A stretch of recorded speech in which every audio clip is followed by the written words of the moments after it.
Hi friend, leader mind में आप सभी का बहुत बहुत स्वागत है। दोस्तों, आज ऐसे टॉपिक के बारे में पढ़ना है जहाँ से राजनीतिक गतिविधियाँ शुरू हुई, जहाँ से प्राचीन काल में राजाओं का वंश शुरू होता है, वह महाजनपद काल। ठीक है, महाजनपद काल से संबंधित जितने भी वन लाइनर जीके आते हैं, जितने भी क्वेश्चन बनते हैं, वो सभी क्वेश्चन इस वीडियो में लिया गया है। आइए शुरू करते हैं। पहला क्वेश्चन है, हर एक वंश कब से कब तक रहा। ठीक है, हर एक वंश कब से कब तक रहा है, यानी कब से कब तक शासन किया।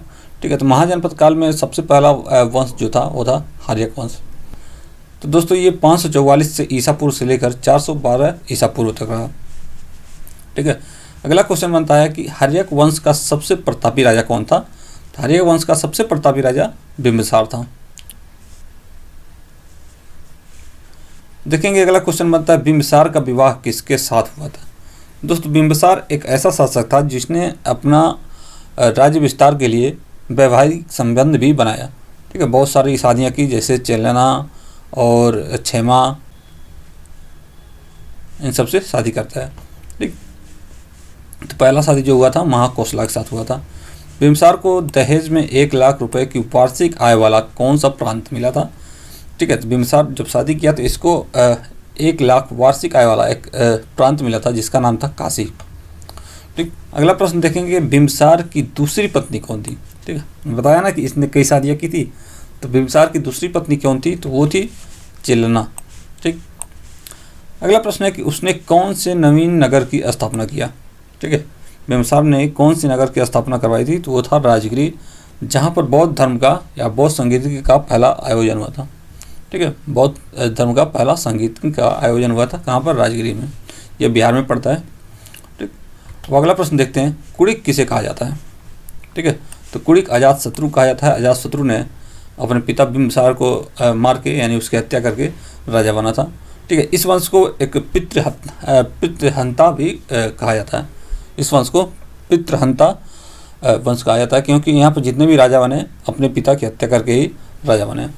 ठीक है, अगला प्रश्न है, बिंबिसार ने कौन सा उद्यान या बुद्ध, ठीक है, बिंबिसार ने कौन सा उद्यान बुद्ध तथा संघ के नामित कर दिया था, तो उस उद्यान का नाम था बेलुवन। ठीक है, अजातशत्रु का शासन कब से कब तक रहा। तो अजातशत्रु का शासन 492 ईसा पूर्व से लेकर 460 ईसा पूर्व तक रहा। ठीक, अगला क्वेश्चन बनता है, अजातशत्रु ने किस युद्ध में महाशिलाकंटक तथा रसमूसल का प्रयोग किया था। ठीक है, तो ये बहुत इंपॉर्टेंट क्वेश्चन है। कह रहा है कि किस युद्ध में महाशिलाकंटक तथा रसमूसल का प्रयोग किया था। तो ये वैशाली के लिच्छवियों के साथ युद्ध किया था, तो उसमें इसने इसका प्रयोग किया था, किसका, महाशिलाकंटक और रसमूसल का। ठीक है, अगला क्वेश्चन है, गंगा एवं सोन नदी के संगम पर उदयन ने किस नगर की स्थापना की थी।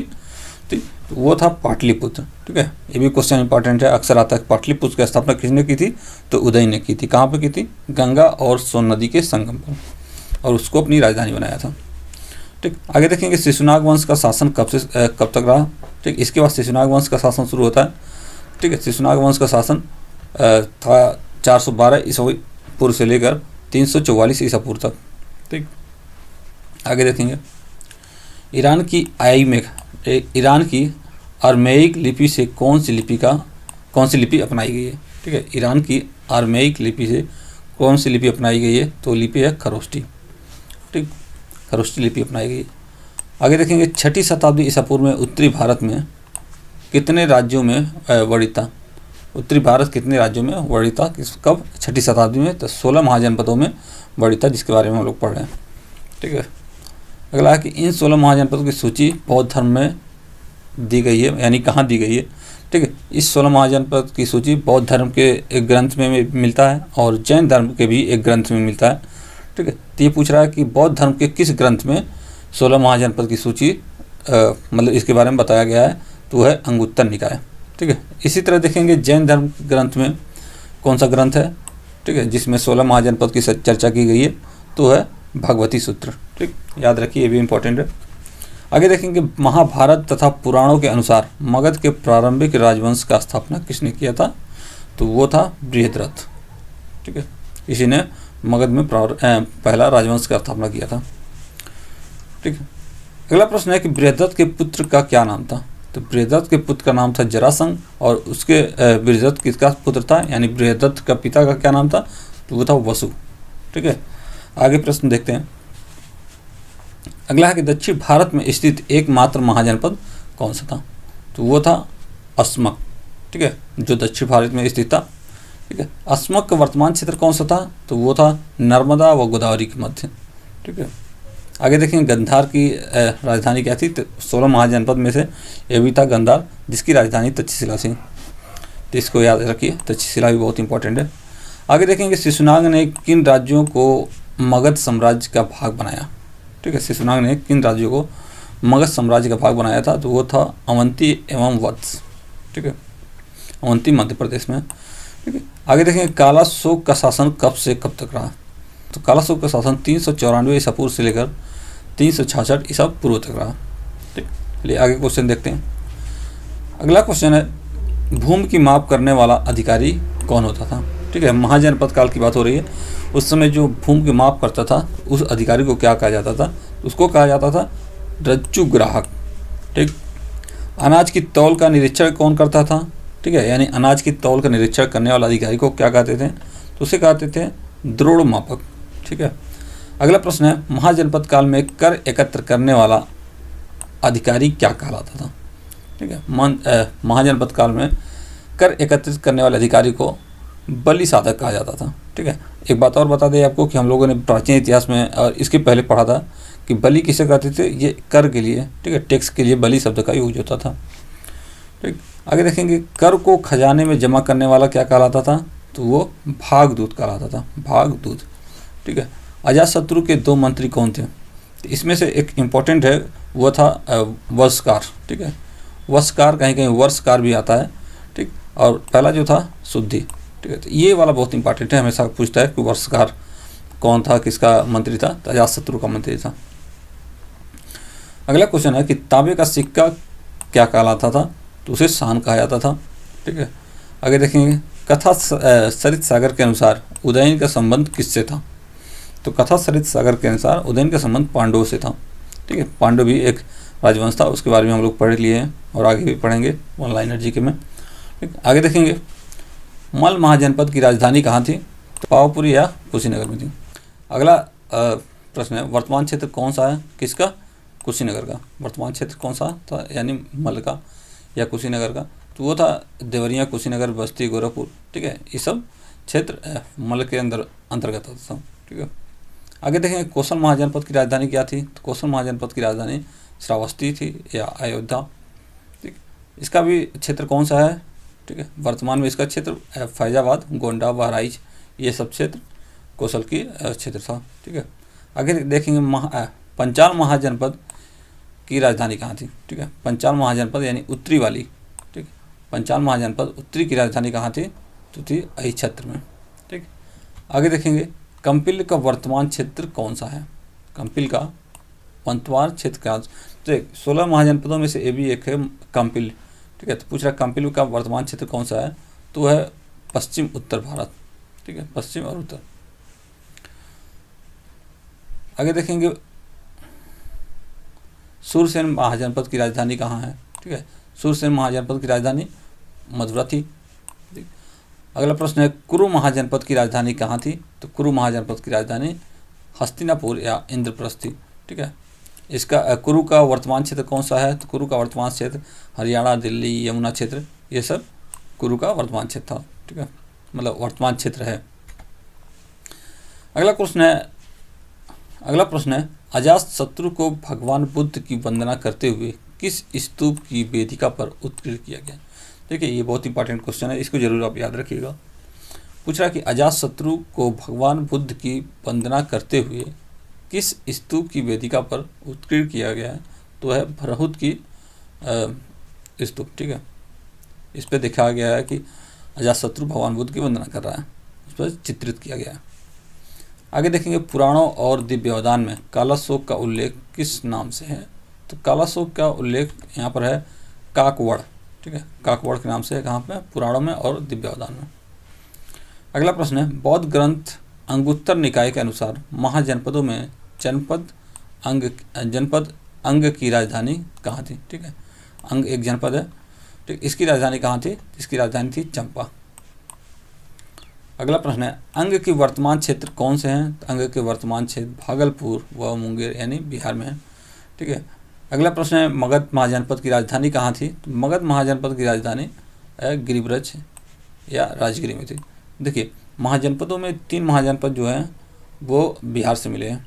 ठीक है, पहला तो मगध हो गया, दूसरा अंग हो गया, और तीसरा एक और है कोई। ठीक है, आगे देखेंगे। काटियस के अनुसार महापद्मानंद का पिता किस जाति से था? तो काटियस ने बताया कि महापद्मानंद का पिता जो था वो एक नाई था। ठीक है, अगला देखेंगे। अब यहाँ देखिए महापद्मानंद वंश शुरू हो जाता है। ठीक, आगे देखेंगे पुराणों में महापद्मानंद को कौन सी उपाधियाँ दी गई है? तो पुराणों में महापद्मानंद को पृथ्वी का राजा, अनुलंघित शासक, सर्वछत्रांतक, ये सब उपाधियाँ दी गई है। ठीक है, अगला क्वेश्चन है, घनानंद को ग्रीक लेखकों ने क्या कहा था? ठीक है, ग्रीक लेखकों ने घनानंद को क्या बोला है? बोला है अग्रमीज एवं जैंद्रमीज। ठीक, आगे देखेंगे हकमनी साम्राज्य का संस्थापक कौन था? हकमनी साम्राज्य का संस्थापक था साइरस द्वितीय। साइरस द्वितीय की बात कहाँ से आ गई? क्योंकि अब विदेशी आक्रमण होने वाले हैं। ठीक है, और ये घनानंद के समय में सिकंदर का आक्रमण होता है। ठीक, आगे देखेंगे सिकंदर ने पोरस को किस युद्ध में हराया? सिकंदर ने पोरस को हराया था हाइडेस्पेस के युद्ध में, जिसे झेलम नदी के तट पे हुआ था। ठीक है, पोरस युद्ध भी कहते हैं, हाइडेस्पेस कहते हैं, झेलम का युद्ध कहते हैं, ये तीनों नाम आता है। आगे देखते हैं, डेरियस ने सिंधु नदी की खोज करने के लिए किसे भेजा था? ठीक है, तो उसने भेजा था साइलैक्स को। ठीक, अगला है, तक्षशिला के शासक ने सिकंदर के सामने कहाँ आत्मसमर्पण किया? ठीक, तो तक्षशिला का शासक जब सिकंदर आक्रमण किया भारत पर, इसने उसे देखते ही, उनकी सेना को देखते ही इसने आत्मसमर्पण कर दिया था। कहाँ पर? निकैया में। ठीक है, आगे देखेंगे उदयन द्वारा किसकी हत्या की गई थी? ठीक है, उदयन द्वारा उसके पिता की हत्या की गई थी, जिसका नाम था अजातशत्रु। ठीक, इसी वजह से इसे पितृहंता वंश भी कहा गया है। जितने भी राजा बने सब अपने पिता की हत्या करके बने। ठीक है, अजातशत्रु ने बिम्बिसार का किया, अजातशत्रु का उसका पुत्र उदय ने किया। ठीक है, इसी तरह से बने हैं।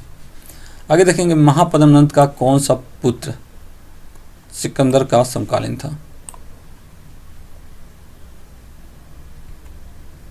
वो था घनानंद। ठीक है, महापद्मानंद का कौन सा पुत्र सिकंदर का समकालीन था? तो वो था घनानंद। ठीक, घनानंद का विनाश किसने किया था? तो चंद्रगुप्त मौर्य ने घनानंद के विनाश किया था। किसकी सहायता से? चाणक्य की सहायता से। ठीक है, दिमाग चाणक्य ही लगाया था, चंद्रगुप्त को राजा बनाया और घनानंद को समाप्त करवाया था। ठीक है, आगे देखेंगे राजा के पुत्र के जन्म के अवसर पर महाजनपद काल में कौन सा कर लिया जाता था? ठीक है, जब राजा का पुत्र या राजा कोई पुत्र जन्म लेता था उस समय एक कर लगता सभी लोगों पर। वो कौन सा कर था? तो वो था दुग्ध धन कर। ठीक है, आगे देखेंगे वज्जी महाजनपद की राजधानी कहाँ थी? तो वो थी वैशाली में। ठीक, चलिए अगला प्रश्न देखते हैं, बिम्बिसार के साम्राज्य में कितने गांव थे? ठीक है, ऐसा बताया जाता है कि बिम्बिसार के साम्राज्य में 80,000 गांव थे। ठीक, आगे देखेंगे बिम्बिसार की हत्या किसने की थी? तो उसका पुत्र ने किया था, अजातशत्रु। ठीक है, इसी वजह से इसे पितृहंता कहा गया है। ठीक, अगला प्रश्न है, अवंती महाजनपद उत्तरी की राजधानी कहाँ थी? देखिए, एक उत्तरी है एक दक्षिणी है। ठीक, अवंती महाजनपद उत्तरी की राजधानी थी वो थी उज्जैनी, और दक्षिणी की राजधानी जो थी वो थी महिष्मती या महिष्मती। चंडमत याद कीजिए, महिष्मती थी। ठीक है, आगे देखेंगे सिकंदर की मृत्यु कहाँ पर हुई थी? तो सिकंदर की मृत्यु बेबीलोन में हुई थी 323 ईसा पूर्व में, जो बगदाद के निकट है। ठीक है, जब वो भारत से वापस जा रहा था ब्यास नदी से लौट के, तो रास्ते में उसका तबीयत खराब हो जाता है, युद्ध में चोट लगा हुआ, कोई क्लियर नहीं है, लेकिन उसकी मौत हो गई थी 323 ईस्वी में। ठीक, आगे देखेंगे अवंती के शासक चंड प्रद्योत की चिकित्सा के लिए बिम्बिसार ने किसे भेजा था? ठीक है, तो बिम्बिसार का एक वो था आयुर्वेदिक था, मतलब चिकित्सा राजवैद्य था, जिसका नाम था जीवक। ठीक है, तो इस जीवक को भेजा था चंड प्रद्योत की चिकित्सा के लिए, और जीवक को ही किसके सेवा में भेजा था? तो बुद्ध की सेवा में भी भेजा था। ठीक है, आगे देखेंगे बिम्बिसार के शासन काल में प्रसिद्ध वास्तुकार कौन था? तो वो था महागोविंद। ठीक है, इसे भी याद रखिए आप, कौन सा वास्तुकार था? तो महागोविंद। ठीक है, चलिए अगला प्रश्न देखते हैं, मतों की गणना करने वाला अधिकारी क्या कहलाता था? मतों की गणना करने वाला अधिकारी ठीक है, सलाक ग्राहक कहलाता था। ठीक, मतों की गणना करने वाले अधिकारी को क्या बोलते थे? सलाक ग्राहक। ठीक है, आगे देखेंगे हिमालय क्षेत्र के शासक क्या कहलाते थे? तो हिमालय क्षेत्र के शासक जो थे उनको विराट कहा जाता था। ठीक है, उस समय विराट कहा जाता था। और फिर आगे देखेंगे चेदी महाजनपद की राजधानी कहाँ थी? तो चेदी महाजनपद की राजधानी चक्रमती या सोतीवती। ठीक है, सोतीवती होता है या सोतीवती होता है, तो दोनों नाम याद रखिएगा। अगला प्रश्न है अस्मक महाजनपद की राजधानी कहाँ थी? ठीक है, अस्मक कौन है? वो एकमात्र दक्षिण महाजनपद था, तो इसकी राजधानी पोतन थी। इसके बाद देखेंगे महाजनपदों में सर्वाधिक शक्तिशाली राज्य कौन थे? तो 4 राज्य थे जो सर्वाधिक शक्तिशाली थे, जिसमें पहला नंबर पर था वो था मगध, और दूसरे नंबर पर वत्स, तीसरे नंबर पर कौशल, और उसके बाद अवंती। दोस्तों यहाँ तक वीडियो समाप्त होता है। अगर वीडियो आपको अच्छी लगे तो लाइक करें, शेयर करें और सब्सक्राइब भी करें। Thank you.